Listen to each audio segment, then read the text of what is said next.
Hello clarinet students in their second year of playing. You've got your second year book, and a page that I want to talk to you about is the Sound to Symbol page. So we've done some work on second register notes, and we've done some exercises to try to make them more stable and more strong. And we probably should make sure that, and we've done a fingering chart, we should probably make sure that we're starting to get a bit more fluent in reading these notes.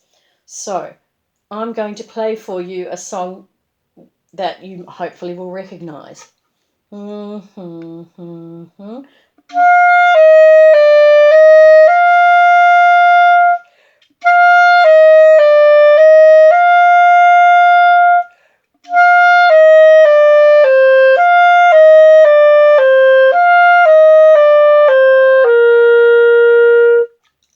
So you might be used to hearing it faster.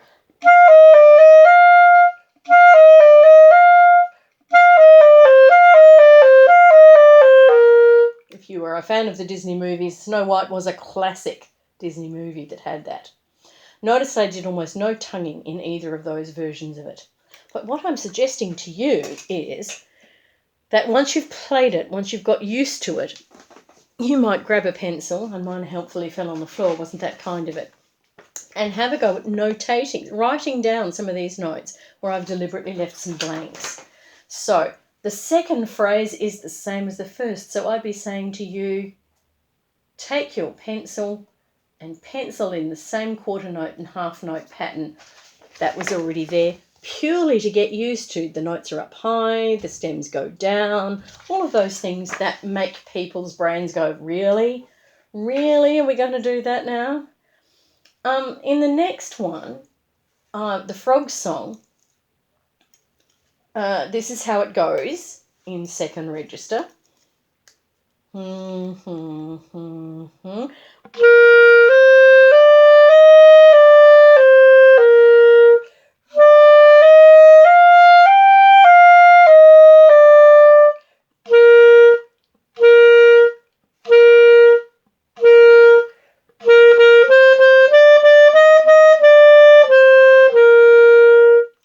But you'll notice that I deliberately left some gaps in there.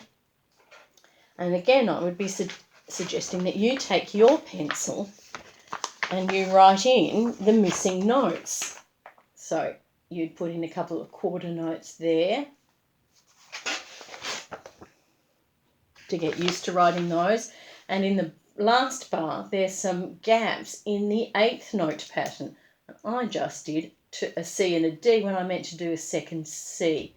If you notice how handy it is to have an eraser on it. If you don't have an eraser on the back of your pencil, grab an eraser as well. But it's the joy of pencils. When I made a mistake, I could easily fix it. Okay, so you do that. Now, at the bottom it says, rain songs, maybe you'd like to make your own. So I've written down, I should have hummed you in, shouldn't I?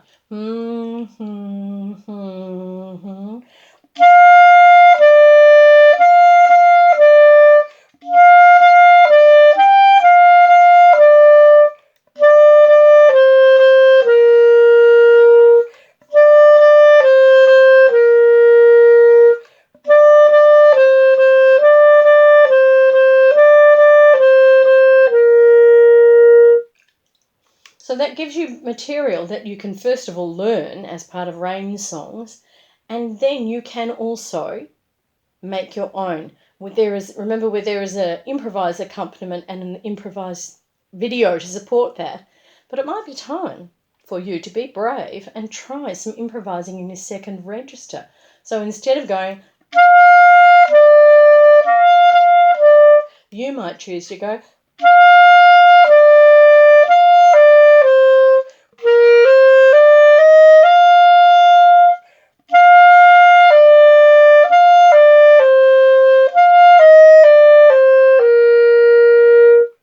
that was just a very simple one built on a few little patterns, a 5-note scale and a bit of pentatonic up there.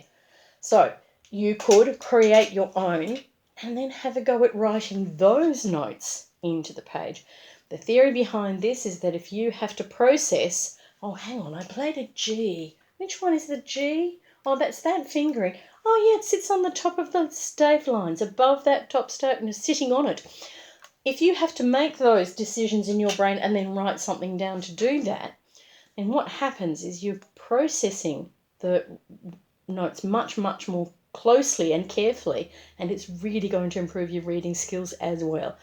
That is a process known as literacy, and it applies to music notation just as much as it does to words.